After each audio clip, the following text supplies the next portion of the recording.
ना रुके हैं कदम अभी और ना ही हिम्मत हारी है, इस बार सिलेक्शन लेना है हम सब ने ठानी है। जय हिंद प्यारे साथियों, कैसे हैं आप सभी लोग? आशा करती हूँ अच्छे होंगे। मेरे चैनल मिशन वर्दी में आप सभी लोगों का हार्दिक स्वागत है। सो साथियों, आप मिशन वर्दी चैनल को बहुत प्यार दे रहे हैं, उसके लिए बहुत बहुत धन्यवाद। ये जो चैनल है आपके मिशन को बहुत जल्दी पूरा करेगा, बशर्ते आप मेहनत करते रहिए, ठीक है। अगर आप मेहनत नहीं करोगे तो मिशन इनकम्प्लीट रह जाएगा, ठीक है। तो मिशन वर्दी आपको हम दिला के मानेंगे, हमें भले ही आपके लिए कितने भी टीचर्स रखने पड़े, ठीक है, लेकिन आपका कोर्स पूरा होगा और बहुत ही अच्छा कंटेंट आपको देखने को मिलेगा। तो ये बात अपने दिमाग से निकाल दीजिए कि हमारा कोर्स पूरा होगा नहीं होगा, तो आपका कोर्स अवश्य पूरा होगा, ये मेरी गारंटी है, ठीक है। मैं गारंटी लेती हूँ कि आपका कोर्स पूरा होगा, है ना। तो बस मैं ये चाहती हूँ कि जो भी डिमोटिवेट हो गए हैं वो डिमोटिवेट ना हो, है ना। तो वैकेंसी नहीं आई है, आने वाले समय में तो आएगी, है ना। तो इतनी चिंता करने वाली बात तो कोई है नहीं। एसएससी एमटीएस के फॉर्म चल रहे हैं, उसकी तैयारी कीजिए। दिल्ली पुलिस के फॉर्म आएंगे, उसकी तैयारी कीजिए। इतनी जल्दी डिमोटिवेट हो जाते हो आप लोग, ये गलत बात है ना। चलिए हम क्लास को स्टार्ट करते हैं। यूपी पुलिस कांस्टेबल के लिए आपको डिमोटिवेट नहीं होना, ठीक है। ये आपकी उत्तर प्रदेश सामान्य ज्ञान की क्लास 24 है। मैंने क्लास 22 और क्लास 23 आप लोगों को करा दी है। आज आपकी क्लास 24 है। बहुत ही अच्छी तरीके से पढ़ाने की कोशिश करूंगी आप लोगों को। जैसा कि आप देख पा रहे हैं, उत्तर प्रदेश की कुछ अन्य प्रमुख कृषियों के बारे में पढ़ लेते हैं। जैसा कि आलू उत्पादन में कौन सा स्थान है उत्तर प्रदेश का, तो ये भाई पहला स्थान है, ठीक है। आलू की प्रमुख उत्पादक क्षेत्र कौन कौन से हैं? इटावा, गाजियाबाद, आगरा, अलीगढ़ आदि। आदि का मतलब पश्चिम में अभी और हैं, ठीक है, और भी जिले हैं, समझ गए ना। आलू अनुसंधान केंद्र याद कर लेना, रट लेना, ठीक है। बाबूगढ़, गाजियाबाद। बाबूगढ़ कहाँ पर है? गाजियाबाद में, ठीक है। उत्तर प्रदेश का पूछेगा तो आप बता दोगे, है ना। यूपी का है ये, यूपी का आलू अनुसंधान केंद्र कहाँ पर है? गाजियाबाद के बाबूगढ़ में, ठीक है, समझ गए ना। और प्रदेश के 3 निर्यातक, कृषि निर्यातक, ठीक है। कौन से निर्यातक हैं? कृषि निर्यातक हैं। क्षेत्रों में से आगरा में आलू के लिए निर्यात क्षेत्र स्थापित किया गया है, ठीक है। आपसे ये पूछेगा कि बताइए उत्तर प्रदेश में कौन सा कृषि निर्यातक जिला है, तो आप बता दोगे कि वो आगरा है आलू के लिए, ठीक है, समझ गए ना। अगला देख लीजिए, आलू को ताज ब्रांड नाम से जाना जाता है, बेचा जाता है, ठीक है, समझ गए ना। आलू को किस नाम से बेचा जाता है? ताज ब्रांड नाम से, ठीक है, अलग ही ब्रांड है उसका। आलू आगरा में क्या है? ताजमहल, तो इससे क्या बोला जाता है? ताज ब्रांड, ठीक है। अब हम पढ़ लेते हैं हल्दी के बारे में, है ना। उत्तर प्रदेश में हल्दी उत्पादन में अग्रणी स्थान कौन रखता है? तो ये आप बता दो। अग्रणी मतलब पहला स्थान, ठीक है। देखो, यूपी हल्दी उत्पादन में अग्रणी स्थान रखता है, मतलब पहला स्थान रखता है। मैं आपको ये भी बता दूंगी कि कौन से क्षेत्र में होती है, वो आपके बुंदेलखंड क्षेत्र में होती है, ठीक है। हल्दी की मुख्य रूप से जो खेती होती है बुंदेलखंड क्षेत्र में की जाती है, ठीक है, समझ गए। स्क्रीनशॉट ले लीजिए। साथियों, अब आपको पढ़ना है प्याज एवं लहसुन की खेती के बारे में, ठीक है। प्याज एवं लहसुन की खेती के बारे में, तो इसके बारे में जान लीजिए कि इसकी जो खेती है मुख्य रूप से फिरोजाबाद, मैनपुरी, एटा आदि जिलों में की जाती है, प्याज एवं लहसुन की खेती, ठीक है। आइडिया होता जा रहा है ना हर चीज़ों का कि कौन सी जो खेती है किन किन जिलों में की जाती है, तो हमें ये सब कुछ अच्छी तरीके से पढ़ना है, ठीक है। सौंफ व धनिया की देख लीजिए। सौंफ व धनिया की जो खेती होती है वो अम्बेडकर नगर, अयोध्या जिलों में की जाती है। इसका आपको याद रखना है क्योंकि इसमें 2 जिले दिए हैं, तो इन दोनों जिलों को आपको बहुत अच्छी तरीके से याद करना है। सौंफ व धनिया की खेती अम्बेडकर नगर और अयोध्या जिले में की जाती है, ठीक है। यूपी में पान उत्पादक जिले महोबा, बांदा आदि जिले हैं, ठीक है। पान उत्पादक जिले कौन कौन से हैं? आदि का मतलब इसमें और भी जिले हैं, ठीक है। पान उत्पादक जिले महोबा, बांदा आदि जिले हैं, जिसमें ललितपुर भी है, ठीक है, समझ गए ना। महोबा के अलावा बरई मानपुर बांदा में है, बांदा का बरई मानपुर, तथा ललितपुर का पाली पान की खेती के लिए प्रसिद्ध है, ठीक है। पान की खेती के लिए प्रसिद्ध पूछा जाएगा, ऑप्शन आपको इनमें से देखने को मिल जाएगा, तो आप लगा दोगे बरई मानपुर, ठीक है, बरई मानपुर या पाली, ठीक है, समझ गए। अगला देख लीजिए, पान अनुसंधान एवं प्रशिक्षण केंद्र कहाँ पर है? तो ये आपके महोबा में है, ठीक है, स्क्रीनशॉट ले लीजिए। अब मैं जो आपको पढ़ाने वाली हूँ, ये अक्सर पेपर में बहुत ज़्यादा पूछा जाता है कि आम की प्रजाति बताइए, आम के बारे में बताइए, ठीक है। तो इसका आप देख लीजिए, लखनऊ का मलिहाबाद किसके लिए फेमस है? तो आप बता दोगे दशहरी आम के लिए। किसके लिए? दशहरी आम के लिए लखनऊ का मलिहाबाद फेमस है। सहारनपुर व सफ़ेदा का चौसा आम, ठीक है, जैसे चौंसने वाला आम बोलते हैं, ठीक है, सहारनपुर का सफ़ेदा व चौसा आम, ठीक है। मेरठ व बागपत का रटौल आम, ठीक है, ये आपको अपने दिमाग में रखने हैं, याद कर लेना, डेली रिवीजन करते रहना, ठीक है। वाराणसी का लंगड़ा आम, ठीक है, लंगड़ा आम आपने खाया होगा, वो थोड़ा कच्चे से टाइप में होता है लेकिन अंदर से मीठा होता है, ठीक है। प्रदेश में उत्पादित आम को नवाब ब्रांड के नाम से प्रचारित किया जाता है, ठीक है। आम को किस नाम से प्रचारित किया जाता है? नवाब ब्रांड, ठीक है। दशहरी आम के उत्पादन में यूपी का अग्रणी स्थान है, पहला स्थान है, ठीक है, समझ गए। अब हम पढ़ेंगे अमरूद के बारे में। अमरूद की जो प्रजाति है, निर्यात प्रजाति, पहले उसे देख लीजिए। इसकी जो प्रजाति है वो आपसे क्वेश्चन पूछेगा कि अमरूद की प्रजाति बताइए। 4 ऑप्शन देगा, जिसमें 3 उसमें होंगे नहीं, एक उसमें होगा, एक उसमें ये ऑप्शन होगा इलाहाबादी सफ़ेदा, ठीक है। तो आप इस पर लगा दोगे कि अमरूद की जो निर्यात प्रजाति है इलाहाबादी सफ़ेदा है, लखनऊ 49 है, ठीक है, लखनऊ 49 है, या वो आपको सरदार देगा या ललितपुर सुरखा है, ठीक है, समझ गए। अमरूद के जो मुख्यतः जिले हैं वो हैं आपके प्रयागराज, कौशाम्बी, कानपुर आदि जिले, ठीक है, स्क्रीनशॉट ले लीजिए। जैसा कि साथियों अब हम लोग पढ़ने वाले हैं, आज हम पूरी कृषि वाले चैप्टर को फिनिश कर देंगे, ठीक है। हमने बहुत कुछ पढ़ा है कृषि में, तो हम थोड़ा सा और पढ़ लेते हैं, ठीक है। स्टार्टिंग अच्छी थी तो एंड भी अच्छा ही जाएगा, ठीक है। आंवले की जो खेती होती है वो आपके जो मुख्य रूप से होती है प्रतापगढ़ जिले में होती है, बहुत ज़्यादा इम्पोर्टेंट है। आंवले की खेती मुख्य रूप से प्रतापगढ़ जिले में की जाती है, ठीक है, समझ गए ना। किस जिले में? प्रतापगढ़ में, ठीक है। अब लीची उत्पादन के मुख्य जिले कौन कौन से हैं? सहारनपुर और मेरठ, ठीक है, इनको दिमाग में रखना। जो चीज़ एकदम एग्जैक्ट है वो आपको अपने दिमाग में रखनी है, ठीक है।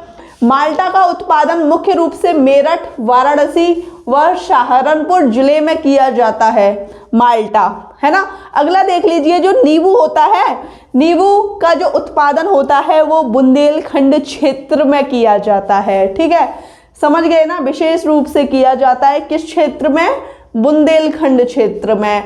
यूपी में, प्रदेश में संतरे का जो उत्पादन किया जाता है वो कहाँ किया जाता है? ये भी आपके बुंदेलखंड क्षेत्र में किया जाता है, और सहारनपुर के आसपास वाले क्षेत्र में किया जाता है आपके संतरे का उत्पादन, ठीक है। नींबू में भी रस होता है, संतरे में भी रस होता है, ठीक है, समझ गए ना। अब ये दोनों आपके बुंदेलखंड में है नहीं है, तो मैंने इसी वजह से आपको बताया है कि रस से आप याद कर लीजिए, ठीक है। पुष्पों से इत्र बनाने का काम कहाँ पर किया जाता है? कन्नौज में। इत्र नगरी किसे कहते हैं? कन्नौज को कहते हैं इत्र नगरी, ठीक है, ये समझ गए। ये जो पॉइंट देख रहे हैं ना, बहुत ही ज्यादा इंपॉर्टेंट है। देखो, भारत में स्थापित 9 आदर्श पुष्प उत्पादन केंद्रों में से एक लखनऊ में है। मतलब भारत में कितने आदर्श पुष्प उत्पादन केंद्र हैं? तो आप बता दोगे 9, जिसमें से एक अपने उत्तर प्रदेश में है। किस जिले में है? लखनऊ जिले में है, ठीक है, स्क्रीनशॉट ले लीजिए। जैसा कि साथियों आप लोग सोच रहे होंगे ये कितना बड़ा चैप्टर हो गया, ये बिल्कुल भी बड़ा नहीं है। अगर आप इसको अच्छे तरीके से समझ के पढ़ोगे, अच्छी तरीके से पढ़ोगे तो कोई भी चीज़ बड़ी नहीं होती। ठीक है, समझ गए ना। पढ़ाई, शिक्षा एक ऐसी चीज़ है जो इंसान को बिल्कुल लो से अपर तक पहुंचा सकती है, टॉप लेवल तक पहुंचा सकती है। अब पढ़ाई करते हैं, ठीक है, तो वही तो ऑफिसर बनते हैं। बिना पढ़ाई का ऑफिसर तो मैंने आज तक नहीं देखा, है ना। समझ गए ना। चलिए हम देख लेते हैं। इसमें हम पढ़ेंगे यूपी में उद्यान एवं प्रसंस्करण विभाग की स्थापना कब की गई। तो आप कह दोगे 1974 ईस्वी में इसकी स्थापना की गई। इन चीज़ों को आपको अपने माइंड में रखना है हर हालत में। डेली रिवीजन करोगे तो ये चीज़ें आपके माइंड में रहेंगी। अगर आप डेली रिवीजन नहीं करोगे तो मेरी कोई गारंटी नहीं है। ठीक है, पढ़ो तो अच्छे से पढ़ो, वरना मत पढ़ो। ठीक है, चलो देख लीजिए। यूपी में, प्रदेश आ गया ना, यूपी में 3 निर्यातक क्षेत्र हैं, कृषि के 3 निर्यातक क्षेत्र हैं। वो देख लीजिए कौन कौन से हैं। लखनऊ आम का निर्यातक क्षेत्र है, सहारनपुर भी आम का है और आगरा आलू का है। ठीक है, समझ गए ना। 3 निर्यातक कृषि के क्षेत्र है, लखनऊ, सहारनपुर, आगरा। लखनऊ और सहारनपुर आम के लिए फेमस है, वहाँ का निर्यातक क्षेत्र है, और आगरा आलू का है। ठीक है, समझ गए ना। अब हम पढ़ेंगे कृषि नीति एवं योजनाएं। ठीक है भाई, कृषि से संबंधित कितनी योजनाएं निकलती हैं, अब आपको थोड़ा बहुत तो पता होना चाहिए उनके बारे में। जब कुछ भी नहीं पता होगा तो फिर बेकार है हमारा पढ़ना। ठीक है, तो अब हम पढ़ेंगे कृषि नीति 2013 वाली योजना को पढ़ लेते हैं। थोड़ा सा है, लिखने को तो बुक में बहुत सारा था, लेकिन मैंने थोड़ा सा ही लिखा है। मैंने कहा कहीं ज़्यादा नहीं आएगा, आपको नॉलेज रहेगी, उस वजह से मैंने ये लिखा दिया है। ठीक है, समझ गए ना। कृषि नीति 2013 को 28 फरवरी 2013 को मंजूरी मिली। ठीक है, कृषि नीति 2013 को कब मंजूरी मिली? 28 फरवरी 2013 को। ठीक है, अब इसके उद्देश्य देख लीजिए।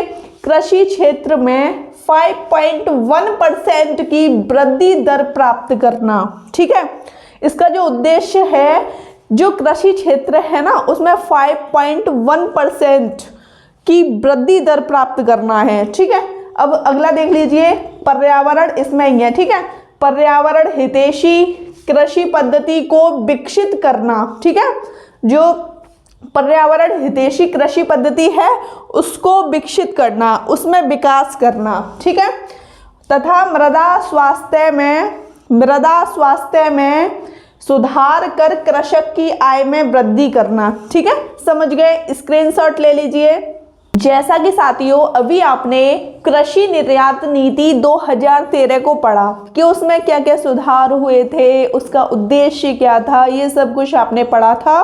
तो अब आपको पढ़ना है कृषि निर्यात नीति 2019। ठीक है, उसको जो मंजूरी मिली थी 18 फरवरी 2013 को मिली थी, इसको मंजूरी मिली थी सितंबर 2019 को।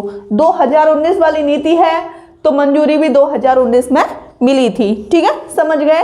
इसका जो उद्देश्य था वो क्या था, बहुत ही इम्पोर्टेंट है, इसमें से आपका क्वेश्चन बनेगा। ठीक है, तो देख लीजिए, कृषि क्षेत्र में निर्यात को बढ़ाना इसका उद्देश्य था। ठीक है, और क्या उद्देश्य था? किसानों की आय में वृद्धि करना, कि मतलब जो किसानों की आय है उसमें वृद्धि करना इस नीति का उद्देश्य था। ठीक है, अंतर्राष्ट्रीय बाजार का आकलन करना, ये भी उद्देश्य था। बाजार का आकलन करना भी उद्देश्य था। ठीक है, समझ गए। निर्यात योग्य उत्पादों एवं वैश्विक अवसरों से जुड़ी जानकारियों को किसानों तक पहुंचाना। जैसे किसानों तक कृषि से संबंधित जानकारियां नहीं पहुंच पाती, उनको भी इस नीति द्वारा जानकारियां पहुंचाई जाएंगी, उन किसानों को जिनके पास जानकारियां नहीं पहुंच पाती। ठीक है, समझ गए ना। अगला देख लीजिए, कृषि निर्यात को 2024 तक वर्तमान कृषि निर्यात मूल्य से 2 गुना करना। ठीक है, बहुत इंपॉर्टेंट है। इसमें क्वेश्चन आपसे ये पूछेगा कौन सी कृषि निर्यात नीति है जिसमें बोला गया है कि 2024 तक जो इसकी आय है, ठीक है, मूल से दोगुनी हो जाएगी। कृषि निर्यात नीति मूल से दोगुनी हो जाएगी। तो आप बता दोगे कृषि निर्यात नीति 2019 है, ठीक है, इंपॉर्टेंट है ना। अब देख लीजिए, यूपी सरकार ने किसानों को उनके उत्पादों का उचित दाम दिलाने के लिए हापुड़, वाराणसी, लखनऊ, सहारनपुर में कृषि पार्क स्थापित किए, ठीक है। चारों जगह उन्होंने कृषि पार्क स्थापित किए हैं, जो कि आपको बहुत अच्छी तरीके से ध्यान में रखने हैं। कहाँ कहाँ किए हैं एक बार देख लीजिए। हापुड़, वाराणसी, लखनऊ, सहारनपुर में कृषि पार्क स्थापित किए हैं, ठीक है, समझ गए, स्क्रीनशॉट ले लीजिए। साथियों, जैसा कि हर वर्ष नई से नई योजनाएं चलाई जाती हैं, ठीक है, तो करंट अफेयर में हम पढ़ेंगे कि कौन सी योजनाएं कब चलाई गई। ये सब कुछ आपका जो नया डाटा है वो हम पढ़ेंगे। पहले हम पढ़ लेते हैं कि जो हमारी इम्पोर्टेंट योजना है जो अक्सर पेपर में पूछी जाती हैं, ठीक है, बहुत ही इम्पोर्टेंट है। विविध में मैंने आपको किसान मित्र योजना की शुरुआत लिखाई थी, है ना। ये सब कुछ क्वेश्चंस मैं आपको विविध में लिखा चुकी हूँ। तो अब वक्त आ गया है कि इनको विस्तार रूप से पढ़ा जाए, ठीक है। तो किसान मित्र योजना की शुरुआत कब हुई? इसकी जो शुरुआत हुई थी 18 जून 2001 से इसकी शुरुआत हुई थी, शुरुआत की गई थी, ठीक है। इस योजना का जो मुख्य उद्देश्य था वो क्या था वो देख लीजिए। इसका उद्देश्य था किसानों को सभी तरह की जानकारियां, ठीक है, किसानों को सभी तरह की जानकारियां देना, ठीक है, समझ गए ना। प्रत्येक पंचायत में एक किसान मित्र की नियुक्ति की जाती है। देखो, एक तो किसानों को सभी प्रकार की जानकारियां दी जाती हैं और प्रत्येक पंचायत में, ठीक है, प्रत्येक पंचायत में एक किसान मित्र की नियुक्ति की जाती है। समझ गए ना। यहाँ तक इसको ऐसे पढ़ सकते हैं और इसको यहाँ तक ऐसे पढ़ सकते हैं। दोबारा पढ़ के बताती हूँ मैं आपको। इस योजना का जो मुख्य उद्देश्य था वो था सभी तरह की किसानों को जानकारियाँ प्राप्त हों और पंचायत में, प्रत्येक पंचायत में एक किसान मित्र की नियुक्ति की जाए, ठीक है, समझ गए ना। अब हम पढ़ेंगे किसान क्रेडिट योजना। ये योजना क्या है, बहुत इंपॉर्टेंट है। इसकी शुरुआत 1999 से 2000 में की गई, ठीक है। ये मत बोल देना अगर मैं आपसे क्वेश्चन पूछूं कि किसान क्रेडिट योजना की शुरुआत कब की गई, आप बोल दो 2000 में, ऐसा नहीं है, ठीक है। जो सन है उसको एग्जैक्ट अपने दिमाग में रखिएगा, ठीक है। इस योजना का उद्देश्य देख लीजिए क्या था। इसका जो उद्देश्य था वो था किसानों को समय से, मतलब कहीं पहले क्या होता था कि समय से अगर वो बैंकों से पैसा लेते थे तो नहीं मिल पाता था, ये सब कुछ था, ठीक है। लेकिन अब देख लीजिए, इस योजना का जो मुख्य उद्देश्य था क्रेडिट योजना का, ये था कि किसानों को समय से कृषि कार्यों के लिए, ठीक है, जैसे किसी को आलू बोना है, गेहूं बोना है, उन कार्यों के लिए, ठीक है, समझ गए ना, बैंकों से कम ब्याज दर पर, ब्याज दर कैसी होगी, कम ब्याज दर होगी, उस ब्याज दर पर ऋण उपलब्ध कराना। बैंक उनको धन देंगी लेकिन कम ब्याज पर देंगी, ठीक है, स्क्रीनशॉट ले लीजिए। साथियों, आपकी कृषि की क्लास थोड़ी लॉन्ग हो गई, लेकिन कोई बात नहीं, हमने पढ़ा तो अच्छे से है ना, हमको आता तो बहुत कुछ है ना, हमने शॉर्ट में नहीं पढ़ा, हमने जो भी पढ़ा है अच्छे से पढ़ा है, ठीक है। तो मैं बस यही चाहती हूँ कि अगर आप पढ़ रहे हैं, एक दिन उस चीज़ को पूरी तरीके से अच्छे तरीके से कर रहे हैं, तो आपको डेली रिवीजन करना है। 5 मिनट के रिवीजन में कुछ नहीं होगा। अगर एक दिन आपने एक पूरी क्लास को 2 से 3 घंटे दिए हैं तो, ठीक है। चलिए, आज की क्लास का लास्ट है, देख लीजिए, जैव उर्वरक उत्पादन केंद्र, ठीक है, इसके बारे में पढ़ेंगे।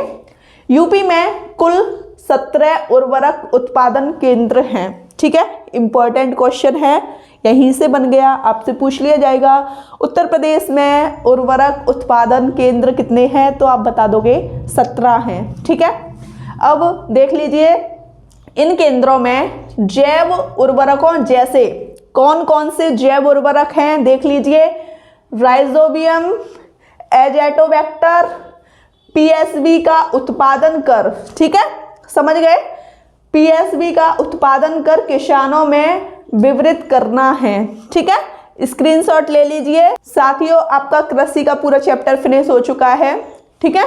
तो जो भी पढ़ाया है अच्छे तरीके से मन से पढ़िएगा, ठीक है। वीडियो कैसी लगी कमेंट सेशन में बताइएगा। वीडियो अच्छी लगी हो तो चैनल को सब्सक्राइब कीजिए, लाइक कीजिए, शेयर कीजिए। जय हिंद।